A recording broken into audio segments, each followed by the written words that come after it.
Hello.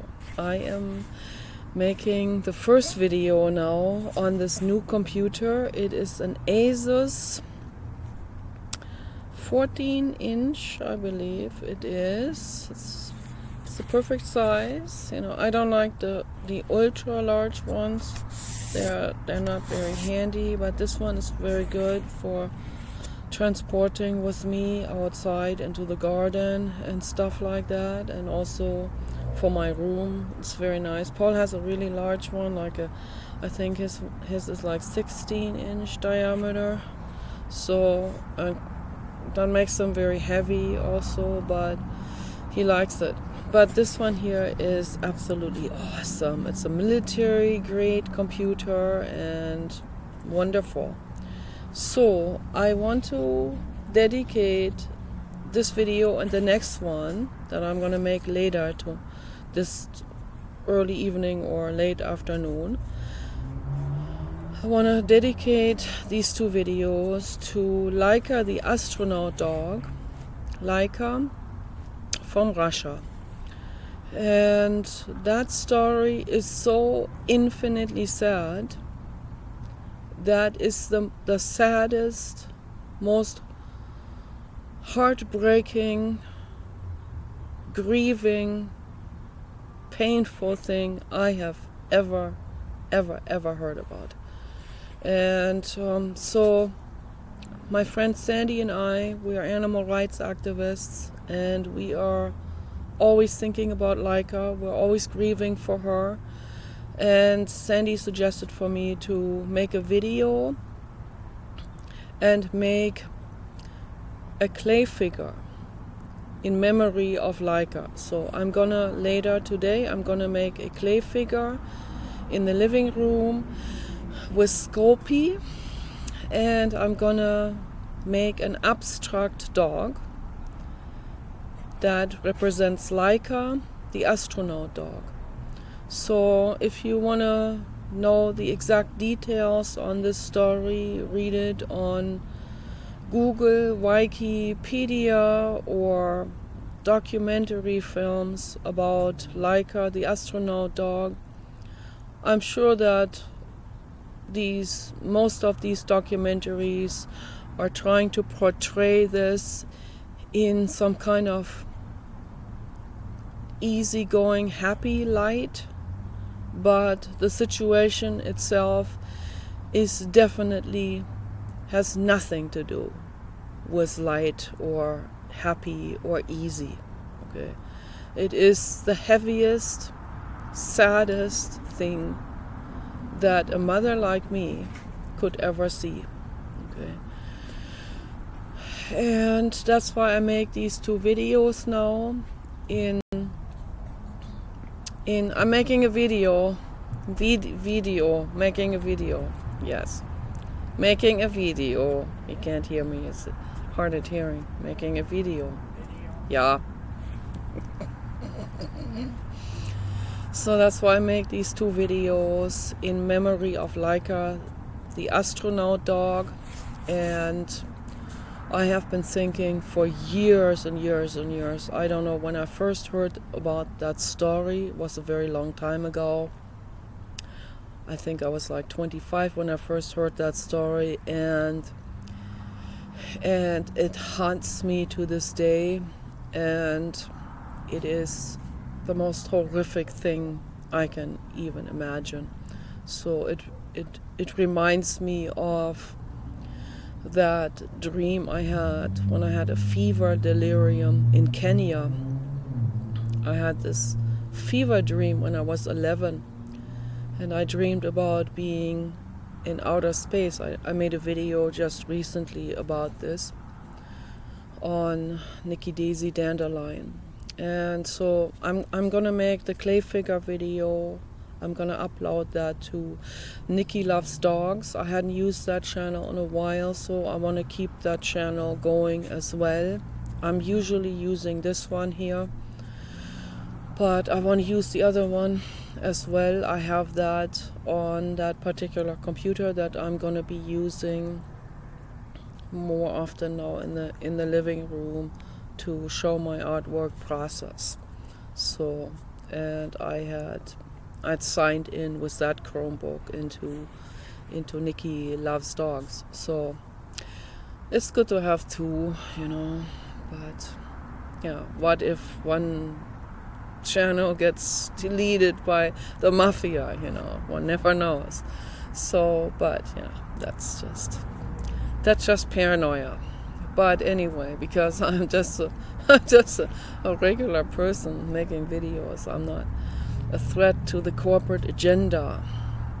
And I'm not even a whistleblower, because whatever I hear has that whistle had already been blown wide open to the public.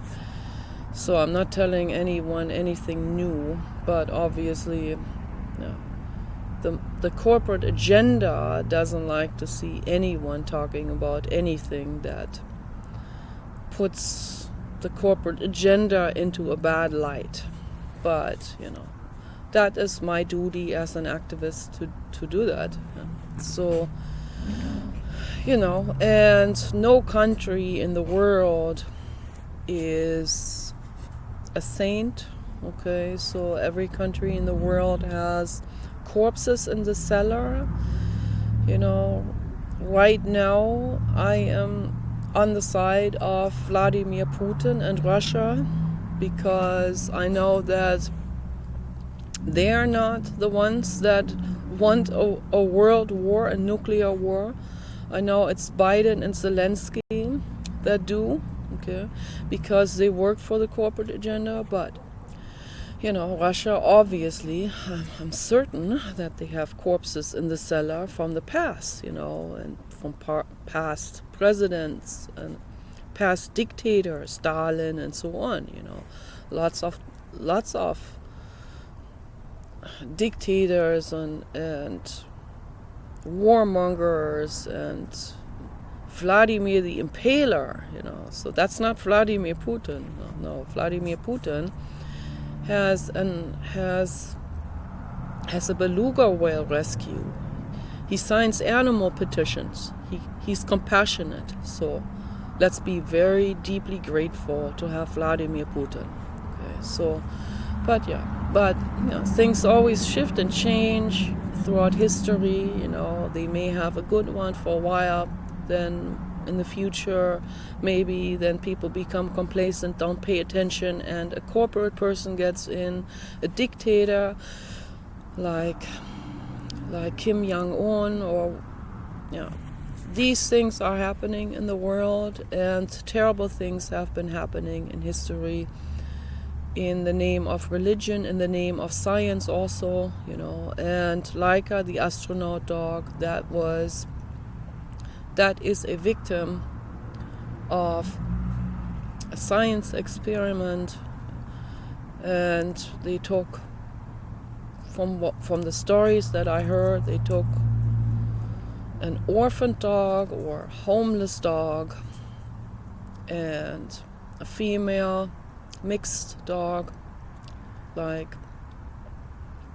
she looks like mixed with husky and terrier.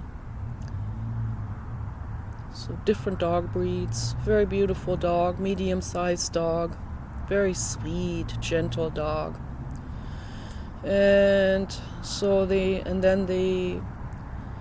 trained her to sit in this narrow cubicle and put all kinds of stuff on her, and so trained her to do that so that she would sit through this patiently, and then she was rocketed up into space. I think that was somewhere in the 60s.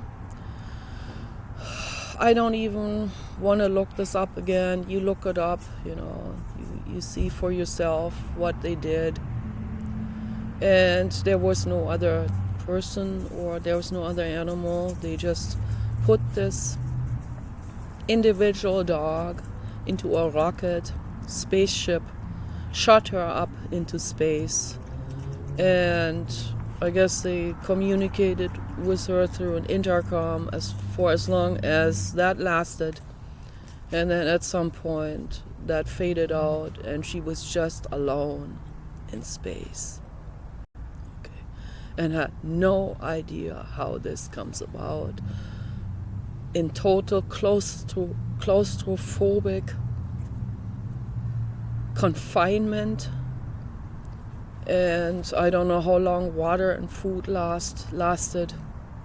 Total confinement. She can't even go. She can't go outside. She can't go make pee-pee or poo-poo. Just locked in this cubicle in space. Nobody there. Totally alone. Totally isolated. Later, when I make the clay videos, I will not talk about the details. I will just make the clay figure video. But I thought I'm gonna make this video first, part 1, and talk a little bit about what exactly was going on there and how she must have felt when she was all alone in space. And I had that same dream of me being out there in space when I was 11 years old, and I only had a phone, and I was trying to talk to my mother on that phone, and it was just this, it's like a shock, like a shock of that you cannot even describe in words, a shock of abandonment and isolation. Okay. And that's what was going on with that dog. A shock of abandonment and isolation and claustrophobia. And a slow death, a slow, gruesome, lonely death. And I just cannot wrap my mind around how humans can do something like this. I'm trying to understand psychopaths and sociopaths. That's why I studied psychology. That's the main reason, because I want to learn more about what goes on in people's minds. I watch all kinds of crime investigation videos. I'm trying to understand. I look into these people's faces. I'm trying to understand people like that Singleton and other people. Or Jeffrey Dahmer or Ted Bundy. The list is long. Okay. Trying to understand. They're all different people. They all have come from very different backgrounds and different stories, different trauma. But I think the commonality among all of these people is, that's what I'm trying to get to in my research. What is the core root cause that leads people to do cruel things to another living being? Like shooting a lonely dog up into space, to die there, a gruesome, lonely death, in fear, in isolation, in claustrophobia, with hunger and thirst.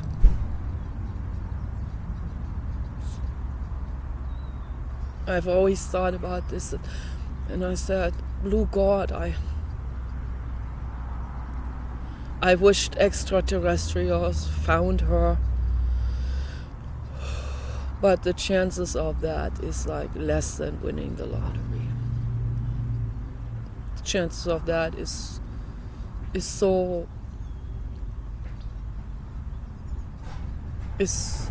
much against all odds. Such a minute chance of an alien spaceship finding Laika and saving her, rescuing her, protecting her, giving her love. the chances are almost non-existent, and that probably didn't happen. But I still wished for it in retrospect, so that's all I can say. But that is, when I see footage of that, I have to immediately turn that off. I cannot stand seeing that. It brings up unbelievable pain for me. I have deep compassion. I'm a mother of all beings. I'm a mother of a sweet baby dog. And it's just too horrific for me to see something like this. But that's why I want to make these two videos, particularly for Laika, the astronaut dog. Because we need to learn from our mistakes. People need to learn from their mistakes. They have to look at history. They can't be brushing it all away and say, oh, let's look at something positive instead, So we have to look at the issues. We have to look at the issues in the past, from the past, and we have to look at the issues that are currently happening. How else can we fix it? We first have to look at the problems. We have to assess the situation. This is cruel. Don't do it again. Okay? Never do this again. Never shoot an animal out into space where they die a gruesome death. Never do that again. Never put rhesus monkeys in isolation in a laboratory. Just don't do it. All of this is this heavy hardcore, So that's why I sign petitions. That's why I write petition letters also on my own, because I deeply care. And my friend Sandy does too. My friend Sandy in France. Very sweet angel soul. So, and I also have a very loving cousin. Her name is also Sandra. And so I want to thank you. Thank you for signing petitions. So every petition counts. Every love sent out into the world matters. Okay. Every thought for someone else matters. And I'm grateful to you, Sandra, and Sandy, and all Sandys, and all Sandras, and all beings, all beings who care, who are compassionate, and who worry about another living being. So I care about all of you.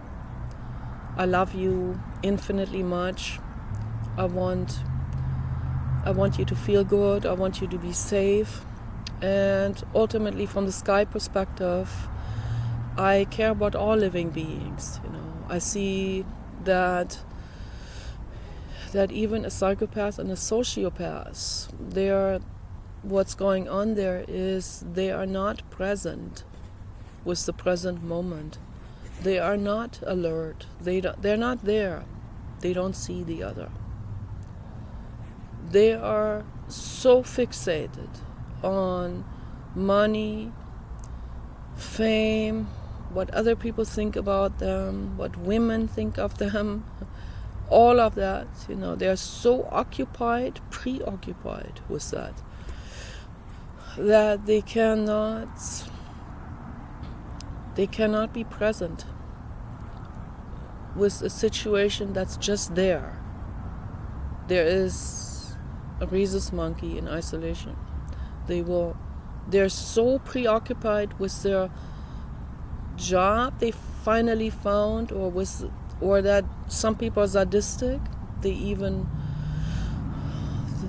They're so far gone in their heads that they think that they need to gain some kind of power over another living being by making another living being suffer. And that's rock bottom of mental illness, of all mental illnesses. Sadistic stuff, sadistic psychopaths, that's at the very bottom. It's like total rock bottom of mental illness mind state. Okay, that's the ultimate unempowerment. That's what Friedrich Nietzsche was talking about. That's the ultimate maximum unempowerment state. That's when those people they're lost, really. They are mentally lost.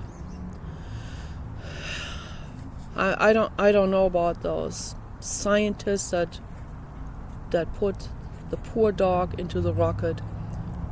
I don't know if they're sadistic, but they were definitely not there. They're not attentive to another living being. Okay, they are only thinking about their spectacular science experiment or spectacular whatever this is. They don't even, in the past, it was even much worse even with the animal laws. There were no animal rights laws at all. People viewed animals as dispensable. I mean, I can't even find words for this.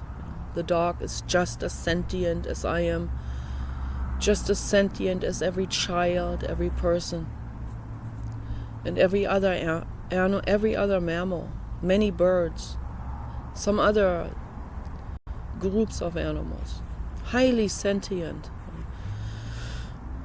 So many different species that are highly, highly sentient, equally sentient. But one species thinks they can put themselves above the other. That's horrific. Horrific, horrific, horrific. Cruel, brutal. Just because the human is involved with technology or driving a vehicle or working at a job using machinery, they automatically think that they are above the other beings who are not capable of doing this. Thank you, Blue God. 2222. The angels agree with me on this.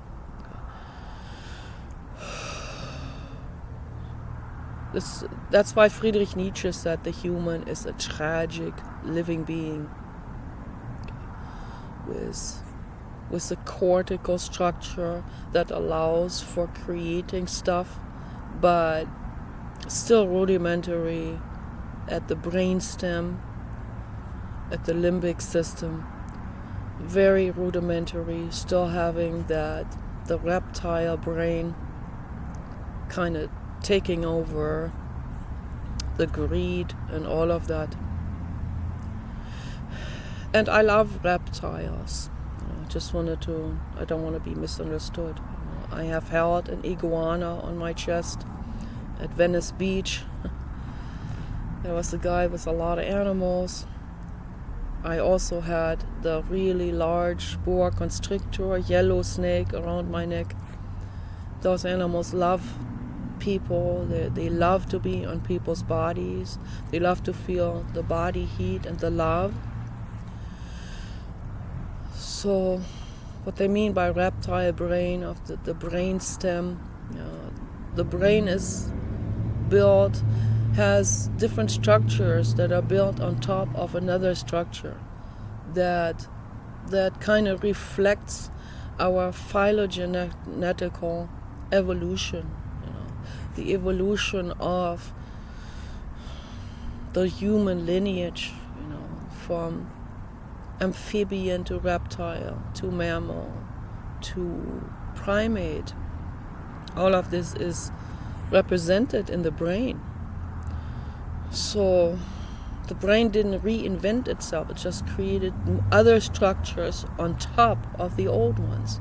So more and more upper layers and constructions and giri and sulci that are then used for making machines just to satisfy still that fight or flight mechanism of the reptile brain. So that's the tragedy of the human species. Friedrich Nietzsche pointed that out. The human is an ape, walking on a tightrope from ape to superhuman.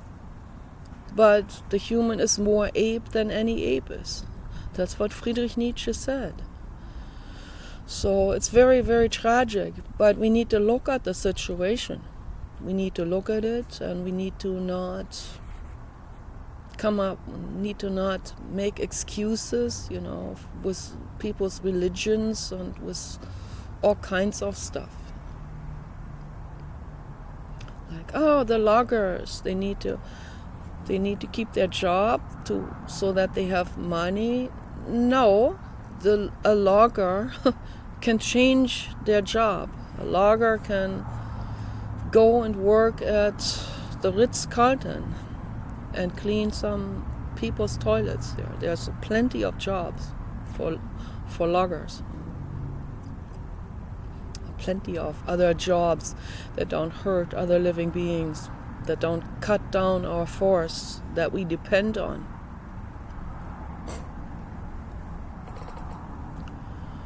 So, yeah, these are my thoughts on ethics. These are my thoughts for Laika. And I will make another video in the living room later. Okay, you guys take care. Bye-bye.